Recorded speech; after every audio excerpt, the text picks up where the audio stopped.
戦おうか。我が名はユーハ・バッハ。お前のすべてを奪うものだ。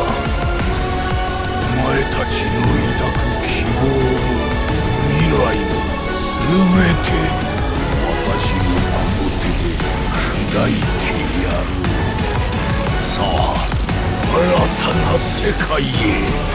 ブリーチ、ブレイブソウルズ。Alright guys, we're back again for yet another Bleach Brave Souls video. Now, we're going to be updating the 1000-year Blood War tier list once again because it's been a while. We've gotten ourselves 2 batch of 1000-year Blood War resurrections and 5 new characters to add to the list, which we haven't done so in a good bit. Now, I did want to release this video a bit early, but there was just one good reason why I postponed it. The reason being mainly for Rengiku, to see how well she would perform in the Nightmare Ranged Aronker Guild quest, which I'll actually reveal the conclusion in a bit.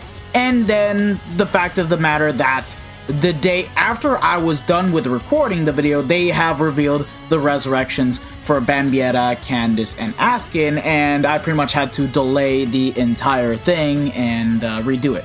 So here we are today, and we're going to be updating the list. So let's start off with the characters that have gotten resurrected. So for power, we got basically nothing, so we don't need to adjust anything here. Technique, we did get Askin's resurrection, and sadly, his character didn't really change much. He just got like, what, a 16% increased normal attack damage. For PvP, he picked up nothing. He's just essentially worthless. Like, you cannot really use him in PvP in guild quests. Like, he's just a buff to Tech Bambi, and it's only by 20% damage to status summon affected enemies when using Tech Quincy's, and it's like, she's the only character that can inflict status summons besides Spirit Software with Uryu, so like, he's staying as is. There's no change to Askin in this kind of case and scenario. Tanjiro and Bambietta got their resurrections, and their resurrections are actually very similar, with both of them picking up 50% more strong attack damage when at full stam, and they also share the exact same link too, which is actually crazy. Only difference is that Tanjiro, I believed, picked up the increased character movement speed, whereas Bambietta got the increased status summon chance, which is, in my opinion, a much better buff. And when you have Soul Reaper enemies, Bambi pretty much has an increased status summon chance to inflict burn against the enemy. So yeah, these two characters, they're definitely gonna go up higher on the list.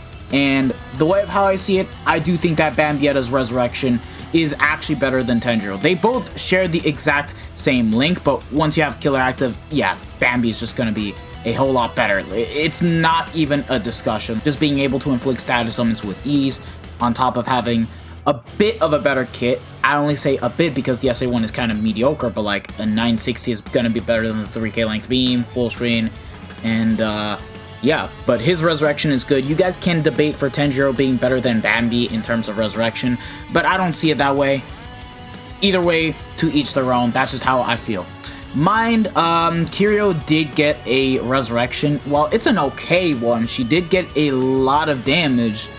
Sadly, I don't really deem her to be too crazy good, so at the very least, at the bare minimum, I'm definitely gonna put her above Sajin in this kind of case, but she still has the same problems where she still has, you know, a lack of guard break, her SA1 pushes back, the SA2 being melee doesn't help in her kind of case, and it's like, she's a character that is basically forever dead. You can still use her in guild quests, but like, that's pretty much about it. And then Candace, she got by far the best resurrection yet by picking up 40% more damage to paralyzed enemies and the 50% SP boost, as well as now having a permanent long stride. So with her resurrection, she's actually going above Zombie Toshiro. Yeah, she just became better than him, albeit I do think that Zombie Toshiro's link is still 10 times better than Candace, because Candace right now, the only characters that can pretty much, you know, make use of the strong attack recharge and damage to paralyzed enemies is 7th Anniversary Ichigo and the Hollow Lisa. Which, let's be honest here, Lisa, she's a bit outdated, and 7th Annie Ichigo, he's still only usable in Guild Quest because of his kit, but besides that, even his DPS is outdated. We need a new character that can inflict paralysis and is a strong mind character, which funny enough, mine is actually getting better. And then Heart, Sanjumaru got a really good resurrection, a nice buff to her skills, and she still has the increased status element chance, but she did pick up a lot of damage. I believe more damage to lacerated enemies thanks to the soul trait, the skills, and even full stamina damage boost, as a matter of fact. So at the very least, I'm gonna put her right above Mayuri in this kind of case, because she's good in inheritance trials, don't get me wrong, but like these two characters as a whole just do a lot of stuff for when it comes to guild quests and stuff. Like, I might need to re-update this in the future, but for now, this is the way of how I see it. So there's that. And that's pretty much about it. I think we can now go and start talking about the new characters as a whole, but we're gonna leave the best ones for last in this kind of case. So let's start off directly with Meninia. Meninia is a brave battle character, and sadly she's really only meant to be used in brave battles. Now, you can use her for guild quests, don't get me wrong, she can actually work in there. Problem is, in guild quests she only has flurry +2 with low stam at 60%, to the point that to get most of her DPS you basically need to be near death, give her last ditch, and it's kind of not really the good way to go about it when you can just, you know, use a different unit, in this kind of case 1000-year blower Toshiro, to have as a normal attacking character. And even then, she just doesn't provide much to her set, because she cannot boost, she cannot debuff, except on the Soul Bomb, but like, you're not using Meninia as a main character. She's mainly meant to be used as a side unit, and you're basically almost never going to use that. So yeah, basically meant for brave battles only, for PvE. She doesn't even have guard break, so you can't even make good use out of it, even though she does have like a really good NAD string with long reach, but even then it's like the usual. So like, yeah, as a character, don't get me wrong, in brave battles, she will work excellently well with the likes of 1000-year blower or Hime, and whether you use the likes of Yuha or Chad as a booster, it really does come to personal preference, and in terms of how much dupes you have invested into one of the characters. As an actual overall ranking, I pretty much have to put her below. We'll revisit her ranking in a minute, but now let's just go over Rengiku, which now I'm a bit more certain in terms of how I want to rank the character. Rengiku, she has a really good skill set. An amazing one at that. The really unfortunate part just stems from her kit, because she is not the ranged or Ronker killer that we desperately need, and in Limit Break Request, I actually underestimated 1000-year blower Aizen, because in Aizen's case, he was just plowing through enemies non-stop. And even for ranged or Ronker killer in Nightmare, guess who was carrying? Freaking 1000-year blower Aizen. So that's saying a lot, man. That's saying a lot. But even then, she has like what? Frenzy +2, 80% SP boost, with strong attack damage at 40% when at full stam, and also once you inflict the status elements, you do get an additional 40% damage to status element affected enemies, and of course has guard break with hits hidden enemies. The crazy thing is that she's a buff to Aizen in this kind of case, so you can actually make use out of her in guild quests should you use her as a main or a side unit. And then team partner stamina recovery, fire immunity, yeah, okay, she has the right immunity now that I think about it. But yeah, that's about it. She also does have weakened defense, but again, the kit just doesn't really help her out in this kind of case, because she has the 18% shave as the SA1, and normally when you get this type of strong attack, you need to have the homing vortex, otherwise you're just basically a dead character. And in this kind of case, what did she pick up? She did pick up a vortex-esque attack, but it's basically Valentine's Day Ruruka's SA2, and it's not good. It really isn't good in this kind of case when your main damaging SA1 happens to be the weakest of the SAs, and this just doesn't help it. Like Macy, she got away with having the 18% shave because guess what? She had the 960 into homing vortex. In Rengiku's case, she's kind of screwed over. Like, it would have been better if she had even the 40% shave, the beam, to help complement the SA2, or if you're gonna keep this type of SA1, give her the 960 into homing vortex, but no, that's just really unfortunate. And then the SA3 is full screen. Like, Rengiku's such a letdown. She could have easily been one of the best technique characters in the game, and so many fans would have rejoiced out of her. But guess what? No. The way of how I have to rank this character currently, I have to be 100% honest. I'd actually put her underneath Thousand Year Blow Rise. I mean, she's that mediocre. Like, again, the skill set is good. It's great. It just doesn't help her case at all. And she doesn't even have increased status element chance against Oronkars or even speed enemies.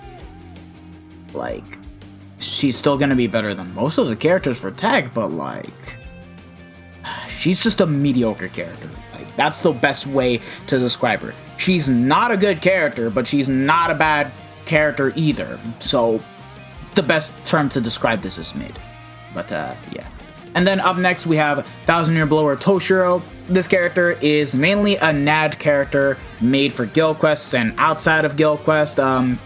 He's just your regular melee normal attacking character, but at least he does have Marauder, so we pretty much know where to rank this character at the bare minimum. But let's just take a look at everything else.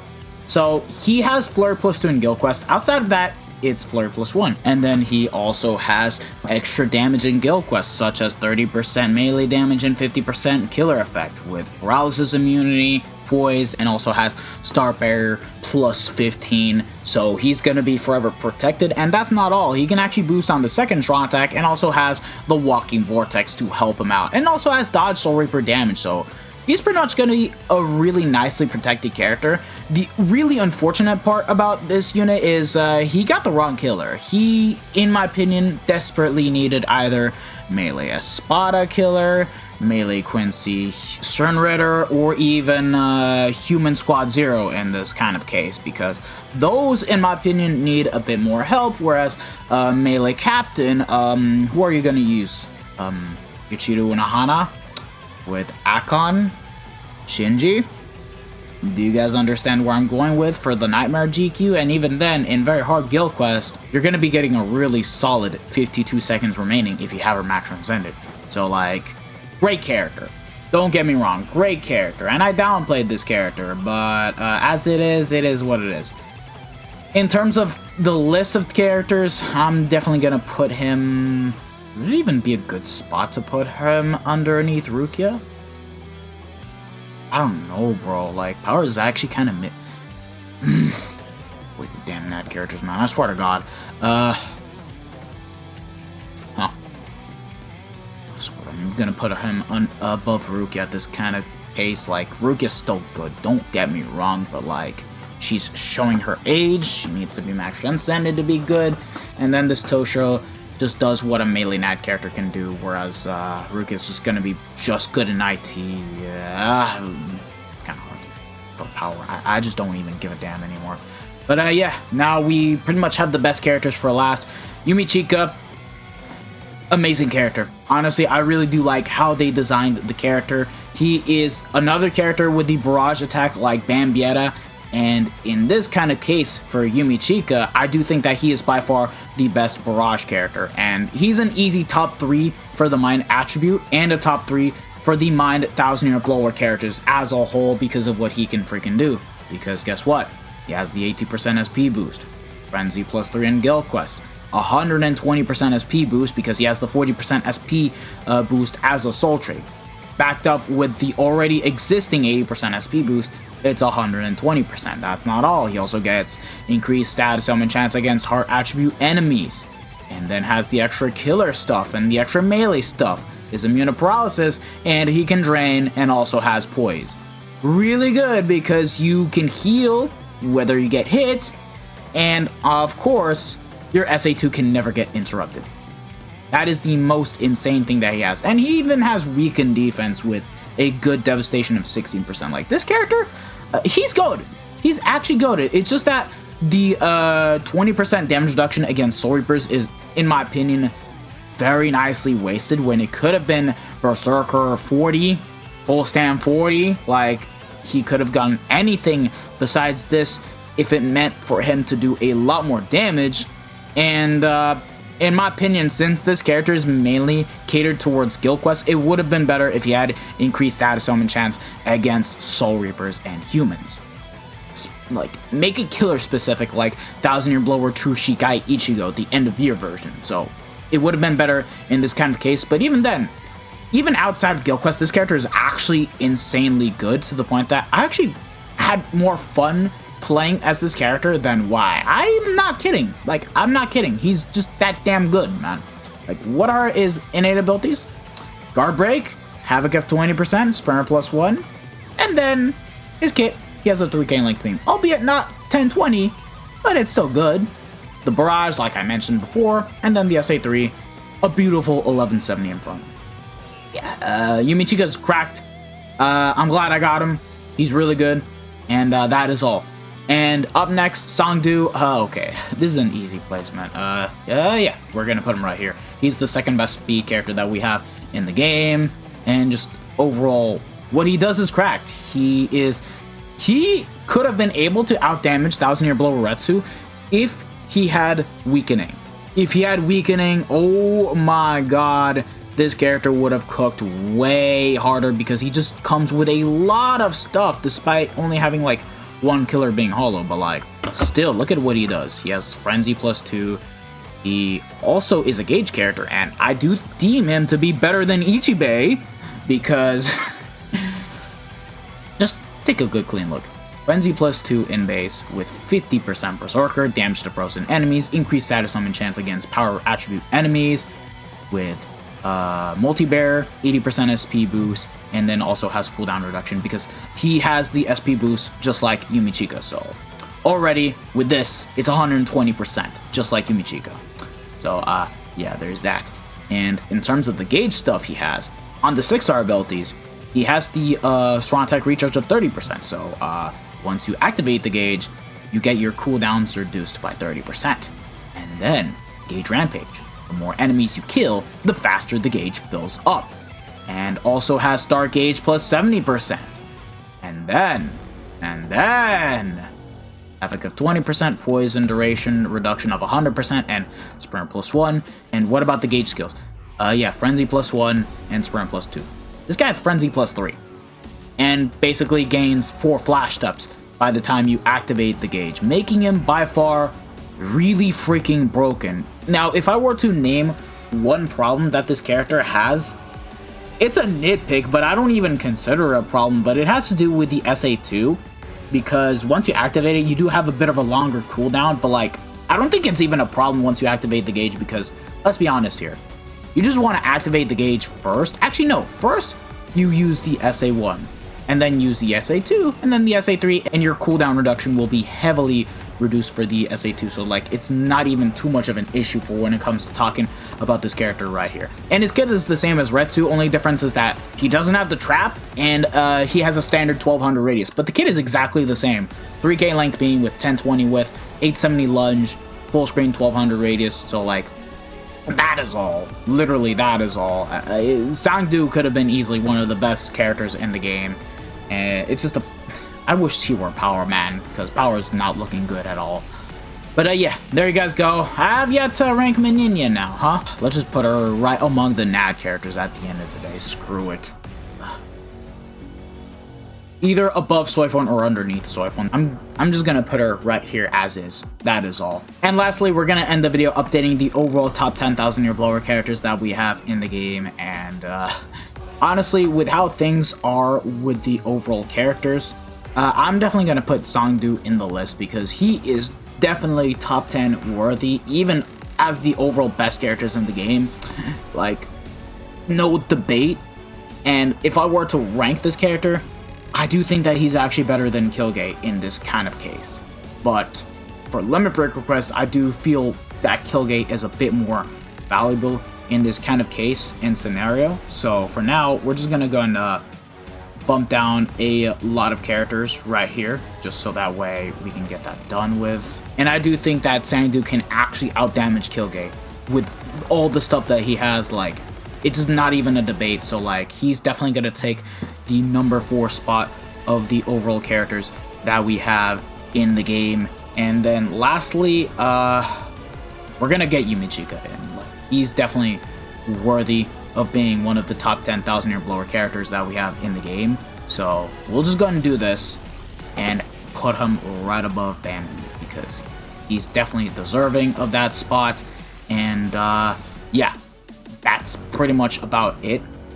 And honestly, at this point, I think I'd want to bump down Yama in Ichigo directly, because like, of course, it's so bad. I don't even care at this point.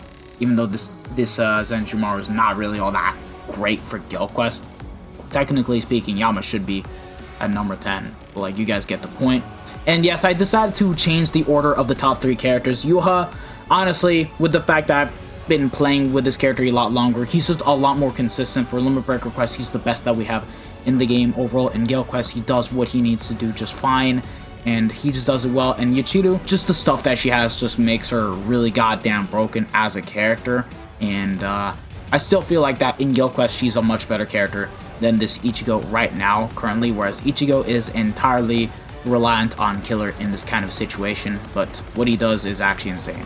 I just realized, did I have White really lower than Ichibe? Excuse me, let me go and fix that up real quick. I didn't remember having him that high. But yeah, I think that pretty much does about it. Now, you guys can actually argue that Yumi Chiga is better than White in this kind of case with the kit, and in Guild Quest especially, because I do think that White has been kind of overthrown by the likes of both Yuha and Retsu for when it comes to Guild Quest. So like, overall, his main use has to pretty much be in Limit Break Request if you do not have any of these other 2 characters to use as a whole, since he does share the same typing and killers, just like, you know, of course the attribute's pretty much different from Retsu, but like, you guys get the point for like Limit Break Request in terms of overall general Soul Reaper killers. This guy is actually still pretty good to use as a character, even though Ichibe is just gonna be flat out better with all the crazy stuff he has, bombardment, etc, etc, etc. And yeah, that's pretty much about it. And then if we want to go ahead and eliminate the 8th anniversary characters like we have done previously, then the list would pretty much be as is. Yumichika would take the 7th spot just like that, Bambi the 8th, Yama the 9th, and then lastly White would just get completely thrown out, and then we would have Senjumaru take the 10th spot just like that, without the 8th anniversary characters. But yeah, that's about it. Excuse me if this took a while to get out as a video. I'm kind of glad I redid this, because when I did this video initially, I was actually quite sick. I was not doing well with my voice, and at least now I'm actually doing a lot better, and I'm pretty much back up at 90%, so yeah. Thank you guys for watching. If you guys have enjoyed it, don't forget to smash that like button, share this video with your friends and family, subscribe to the channel if you guys haven't already, and hit the bell notification so that way you guys are up to date with my most recent videos. And let me know if you guys agree or disagree with both the lists. And excuse me if this took a while to get out. Thank you guys for watching, and I hope to see you guys all in the next one. So take care, lads. Peace out. Bye. Sayonara. Ciao, ciao.